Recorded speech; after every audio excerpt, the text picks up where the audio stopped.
A long time ago, I got really into mountain stream fishing for a while. My friend was really into it, and I started to get interested. It was pretty fun, to be honest. We went out on the day this took place, looking for a spot to fish upstream. We went to a new river and followed it up through the woods into the mountains. Searching for the perfect spot in an area we had never been to felt like a true exploration. The river we checked out had been on our minds for some time, and it felt great to finally get out there. We headed out, and my friend's car had four-wheel drive, so we felt as if going off-road wouldn't be much of an issue. It hadn't been in the past. We were on these dirt roads, which were always super bumpy, and my friend looked over to me with a guilty look on his face. He said two words to me, "and in trouble." I knew we would be in for a long day. No more fishing.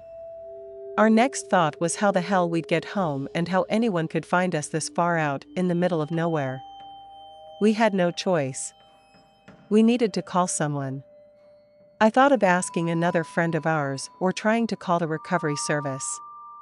We decided to head back the way we came to find a spot where we could direct some help to. When we turned back, we noticed a little dirt lane we must have driven past. It looked like if we headed down this road, we could find a house or something. We guessed that when we got there, we could ask to borrow their phone. Our phones were out of signal range. As we were heading down the road, I started to wonder if houses in this area even had phones. I didn't see many telephone lines or towers in the area. It was looking pretty unlikely, but it was worth a shot. After a while, we saw the roof of what looked to be a house up ahead. When we got closer, it looked as if there was no sign of life in the house. The situation was completely useless, and at this point, we were both very tired and irritable. When we found ourselves right in front of the house, we noticed it was in a state of ruin. Either way, we decided to go inside the house for a bit. It was hot out, and the house might have something that could help us out. The shutters on the windows weren't locked, and when I touched one, it fell from its hinges. I looked inside, and I could tell that no one was living there. It was pretty much wrecked. There were bookshelves toppled over, the stove was on its side in the kitchen, and there were dirty clothes and dusty household items strewn all over the place. It was nothing but another dead end. I was about to let my friend know, but then he called out to me. "Hey, the door's open." We headed inside. I mean, we came this far, we had to take a peek. The wood in the house looked as if it had been eaten by termites. There was a fireplace in the lounge. The floor was basically dirt in some areas too.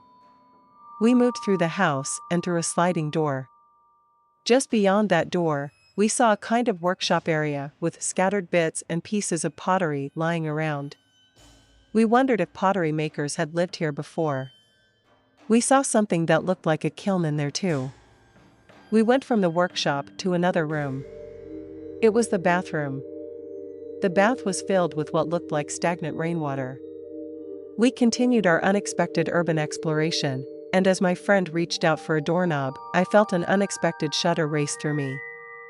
I felt a dark sense of apprehension. The door opened to reveal an orderly-looking room. Nothing was smashed or decayed in this room. It was pristine. Even dust appeared to refuse to enter this room, as did the termites, spiders, and flies. It was untouched. The former residents must have used this room as the master bedroom. There was a bed and a small dining table. There was an empty teacup atop this table and an ashtray. In the ashtray was a cigarette butt. It gave us the impression that someone had just been there.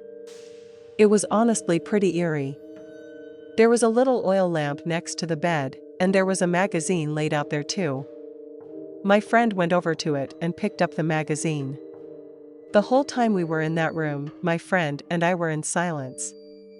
He held the magazine up and rotated it 180 degrees in my favor. All I could see from the distance was some article about a couple of missing people.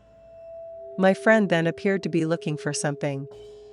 When he found it, he said in a quiet voice, 3 years ago, this magazine was published. We both looked at one another. It looked as if they had suddenly disappeared or something. It was so disturbing to me, and I could see from the look on my friend's face that he felt the same. Was the magazine left there, on that page, on purpose? We froze in place trying to figure out what had happened and why this room was free from all the destruction and decay of the others.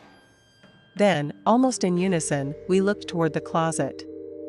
It was open a tiny crack.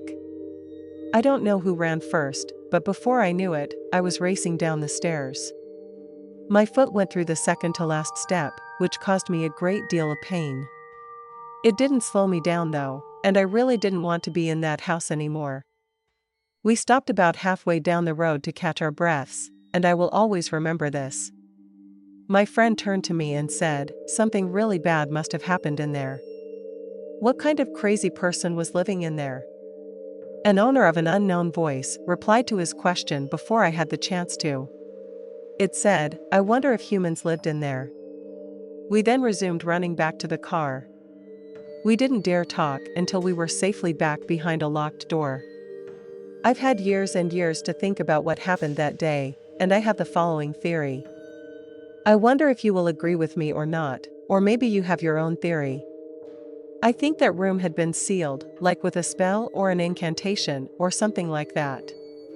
I think that's why I felt the chills and a sense of apprehension in me when my friend went to open the door. We let something out that day, and I don't know if it was human. That's why we heard an unseen voice say, "I wonder if humans lived in there."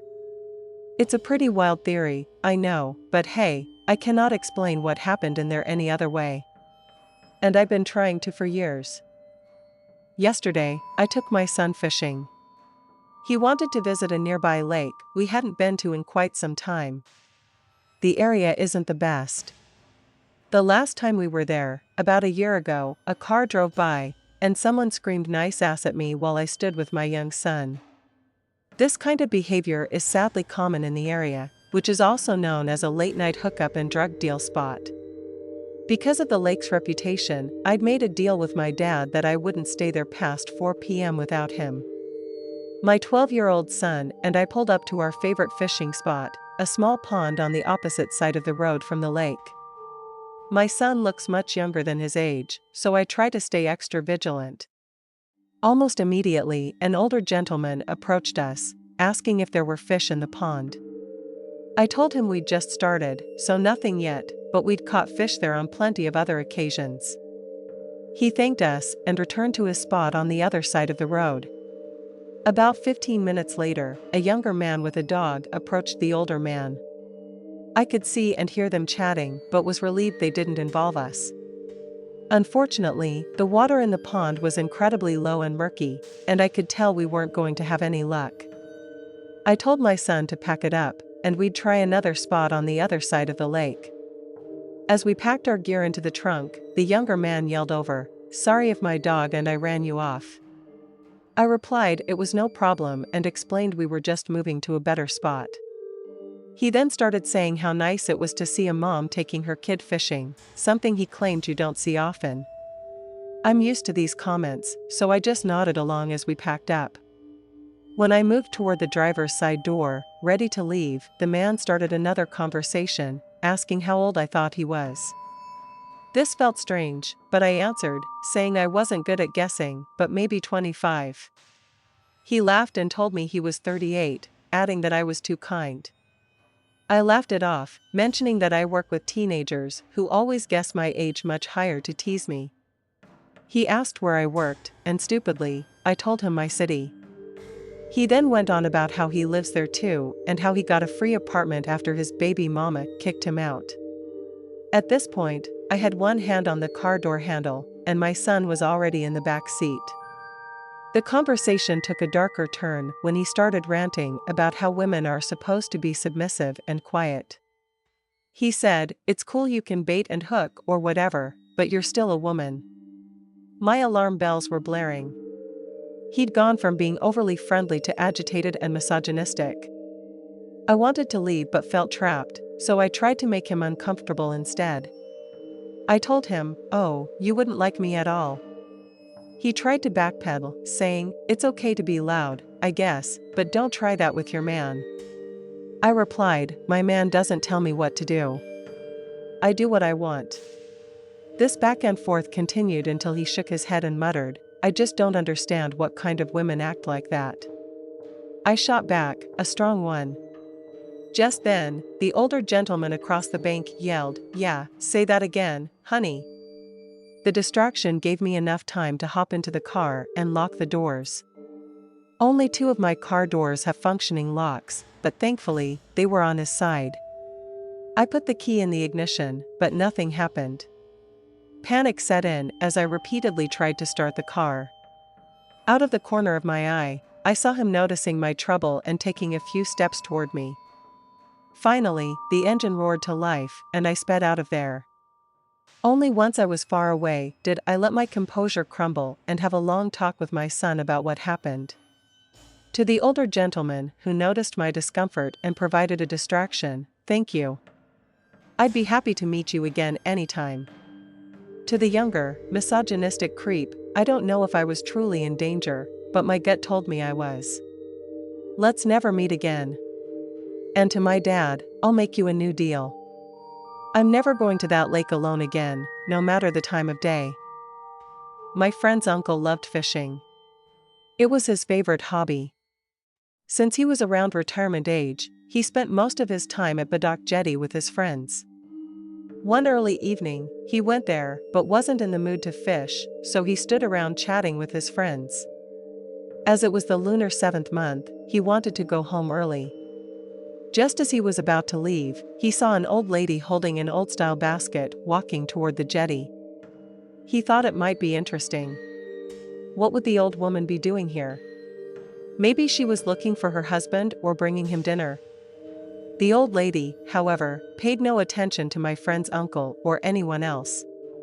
She kept walking until she reached the end of the jetty. Then she squatted down and brought out several plates of food. Standing up, she stepped back a few steps. Suddenly, at the top of her voice, she shouted in Hokkien, "Come and eat, good brother and sister, uncle and auntie."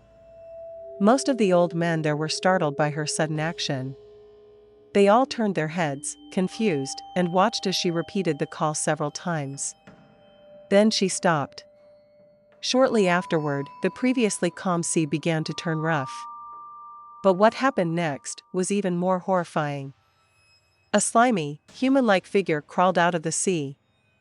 It looked like a body covered in algae and seaweed, inching its way toward the old lady's food. Most of the old men there were terrified. They ran away, leaving behind their fishing rods and tools.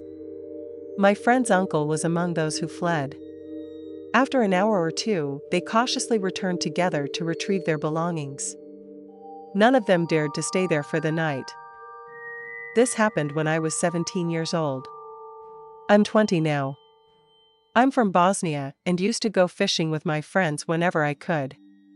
When summer break began, we would explore many rivers. Usually, we encountered animals or people, but nothing special.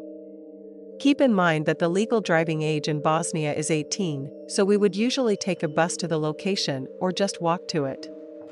One night, my friends and I sat on a bus and went to a city not too far away. Before exiting the bus, an old, creepy drunk guy said something along the lines of, "You boys going fishing?" I replied, "Yes, in the lake." He added, "Well, good luck, and I hope you catch some fish," followed by a really creepy laugh. We arrived at the lake, which was very beautiful, and started fishing. At around 1:30 a.m., after having some beers, we heard arguing in the distance. One of my friends took a flashlight and shined it around. As he went over a bush, we saw someone clearly crouched down. Since there were many of us, we weren't really scared. My friend with the flashlight and I went to investigate while the others stayed near the campfire. Upon reaching the bush, we spotted the same old drunk guy crawling in the grass. We asked him what he was doing, and he replied that he was hunting. We didn't see any weapon on him, so I asked, "What are you hunting without a weapon?" He stood up and said, "Look, this is a coincidence. I'm gonna get going," before stumbling away. We returned and tried to enjoy the rest of the night. At around 4 a.m., we heard someone angrily shouting in the distance again. We turned and spotted a buff guy in a black shirt covered in tattoos. Behind him was the old guy. "What do you think you're doing on my property?" he said to us. "Sir, we are fishing and didn't know this property was yours," I replied. During the argument, I saw my friends packing up the fishing rods and all the gear we brought. Suddenly, my friends bolted into the forest, leaving me and another friend behind. The buff guy said, "You're going to call your friends and tell them to come back, or else you're not leaving." I refused, as we hadn't done anything wrong. We were quiet, just fishing, and the river was about 300 meters away from the houses. Then things escalated. The guy grabbed my friend by the neck and started arguing with him again. I jumped in, punched him in the face, and started running toward the road. He let go of my friend and chased after me. After about a minute, the guy got tired. I exited the trees and reached the street. I waited on a bench for some time and saw my friend coming. He sat next to me and told me that after the guy chased me, the old man jumped on him with a hunting knife. Thankfully, he missed. My friend pushed him away and ran as well. We called the cops. A patrol arrived, and we gave our statements. We called our other friends and eventually met up with them. The cops explained that the area where we had been fishing was private property, but they agreed that grabbing my friend by the neck was not an appropriate reaction. We went home, and nowadays, we laugh at this story. Thanks for sticking around till the end. If you enjoyed the story, don't forget to give the video a like and leave a comment with your thoughts. And if you haven't already, hit that subscribe button and turn on notifications so you never miss a terrifying tale. See you in the next one.